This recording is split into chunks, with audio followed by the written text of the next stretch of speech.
Welcome back to JoJo's Bizarre Adventure Anime Review, episode number 40. Yes, the third anime review series to hit 40 episodes.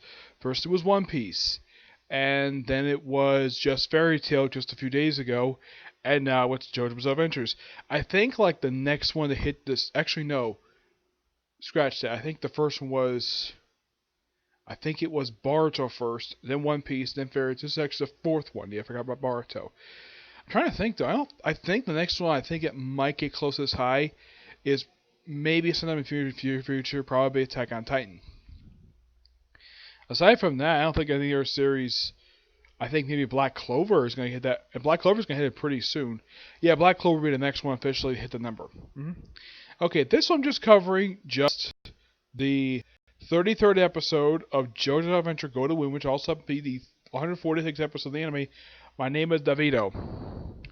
Yep, this one covers chapters 567 to 571. Basically, it finishes up the Golden Age Oasis arc, covering the last chapter of that, plus, of course, two chapters from the two chapters of the subtitled name of this episode.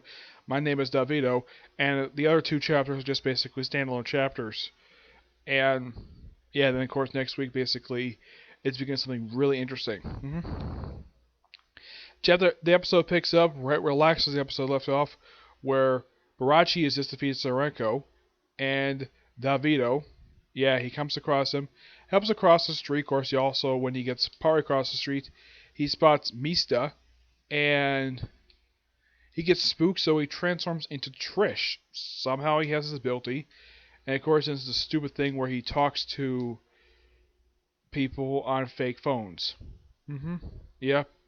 I mean, first it was a first it was a doll, then it was a frog, and then it was a rock. Yeah, for some reason he's insane. Yeah, that's a personality Davido. Yeah, and of course it's explained what the heck, how he's able to talk to himself. Yeah, and of course you have Raji coming across Ponaref. Yes, Jean Paul Ponaref, and he's basically seen from a distance. Basically, who's that with you? He doesn't know it's actually the person who actually crippled him. Of course, that's explained in this episode. Yep. And they see each other. It's like, and we have a flashback to pretty much taking place like definitely after part 3 and before part 4. I'd say about a few years after part 4, and because they say this part takes place in the 90s. So this is roughly just, I'd say, because this takes place 2 years after part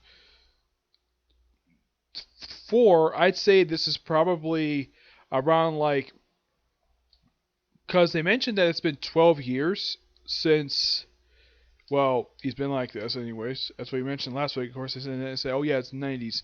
Where apparently it's revealed that Davido was the one who actually found the arrows in present day in Egypt, sold them to Edina, the woman from a character from part 3, who was mentioned in part 4 as the person where Dio got his arrow from, where he got struck by an arrow, basically gave him his stand, the world.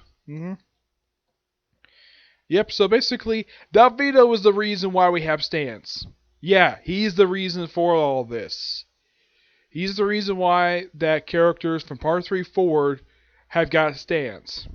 Okay, I don't have a problem with this because of how old he is. Yep. So, and mentioned Leah, this is the same character from part 3 because they mentioned she has 2 right hands, which that doesn't make any sense because it was mentioned both her son have got 2 left hands. As for why they changed it to left right hands, I have no idea. Yep. And then we have the battle that basically turned Ponderup basically goes now like cause where his eye got removed. He apparently lost both his legs and one of his arm. I think like part of one of his arms.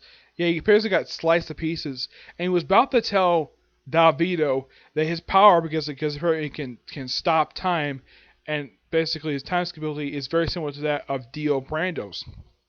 Stay in the world.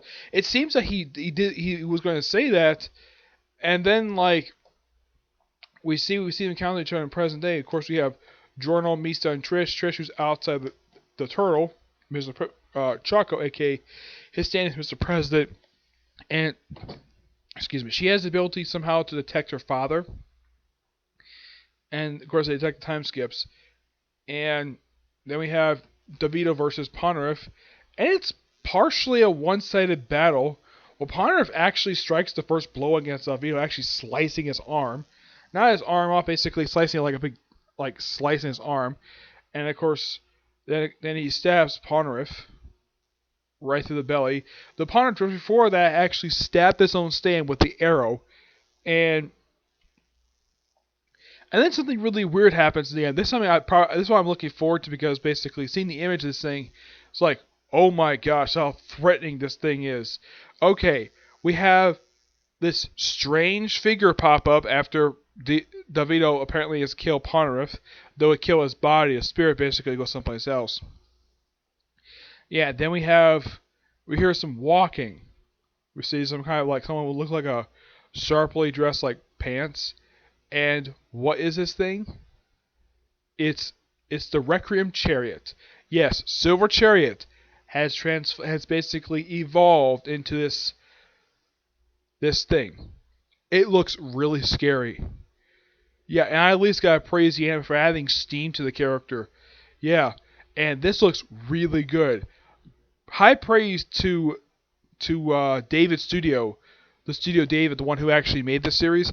High praise for them doing a fantastic job with this sequence. It looks beautiful. Oh, in case you're wondering, is this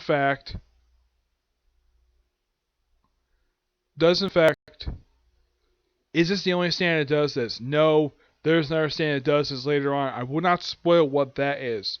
But yeah, Pontiff is apparently dead now. Yep. Yeah, David Production, yeah, they're the ones who made this. And they did by far a fantastic job with this episode. High praise. It looks great. And I'm definitely looking forward to next week, which this will start off the Requiem Chariot arc. Of course, the next episode is called The Requiem Plays Quietly, Part 1. Yeah, I'm looking forward to it. And this is going to be started at the beginning and the end of this particular season. Yeah, since this is basically the 33rd episode, there's as of right now 6 to 7 episodes left to go for the entire season. So the season probably finished up probably by August at this rate. Yeah, probably by August. Yep, August, which basically means the series will not be around. Well, the season will be around when My Hero Academia starts up in October, and of course Seven Deadly Sins starts up also the same month, though it's called Wrath of the Gods. So yeah, that's particularly it for this particular review. I have 3 more videos coming today. Now, what I'm doing next is to review the new chapter for Attack on Titan, which I was planning on doing My Hero Academia next, but since Attack on Titan's new chapter just came out, I figured, why not review it? And then, of course, after I do that, I'm finish watching, of course, Case Closed, because I'm currently, as right now, about 6 episodes to go. So basically, I'll finish it up in like 2 hours, and then after that, I'll do my review of the newest chapter of My Hero Academia, and that will be it for today. Videos. And tomorrow, I'm basically open for videos. Though, in the case of Sunday, currently have about 3 videos planned for that day, and that's just news episode of One Piece, along with newest chapter, Dragon Ball Super, and Boruto. Yep. I'll take you to the next review. Bye.